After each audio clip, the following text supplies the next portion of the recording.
Juge 1er, verset 7. Alors il s'exclama, 70 rois dont on avait coupé les pouces des mains et des pieds ramassaient les miettes, tombant de ma table. Dieu m'a rendu ce que j'ai fait. On amena Adoni-Bézek à Jérusalem, où il mourut. Bonjour à toi ce matin.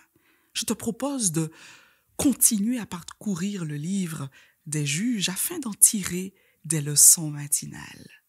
On l'appelle le karma, retour de bâton, effet boomerang, où on dit que la roue tourne. Nous chrétiens parlons de justice, voire de justice divine. Toutes ces expressions supposent que nos actions créent nos expériences. Bien souvent, nos actions se retournent contre nous, qu'elles soient bonnes ou mauvaises. Dans le cas de ce récit, lors de la victoire des Israélites contre les Cananéens et les Pérézites, le roi ennemi Adoni-Bézek reçoit avec exactitude la même punition qu'il avait fait subir à d'autres homologues rois. Il s'en rend compte et l'exprime bon gré mal gré.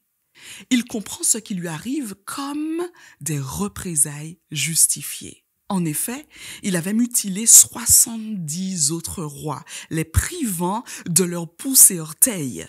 Ne voilà-t-il pas qu'il en subit maintenant les conséquences à l'identique? On lui remet la monnaie de sa pièce en bonne et due forme. Est-ce en connaissance de cause que les Israélites lui font subir cela ou par inspiration divine? On ne sait pas. Il n'en demeure pas moins qu'on lui inflige un handicap certain. Le pouce permettant le mouvement de la pince avec les doigts, il est donc essentiel à l'appréhension et manipulation des objets. Quant au gros orteil ou hallux, c'est un doigt de pied extrêmement important pour la statique de l'homme, qui est bipède.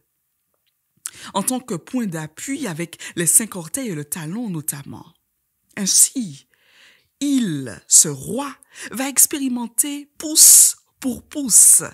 Sa mutilation l'empêchera de courir ou de tenir une arme.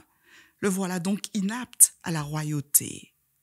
Dans Luc 6, verset 30, Jésus donne un précieux conseil afin d'éviter de faire du mal aux autres et d'en subir les conséquences en représailles.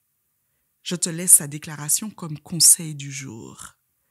Tout ce que vous voulez que les hommes fassent pour vous, faites-le de même pour eux, car c'est la loi et les prophètes. À bon entendeur, salut. Sois béni.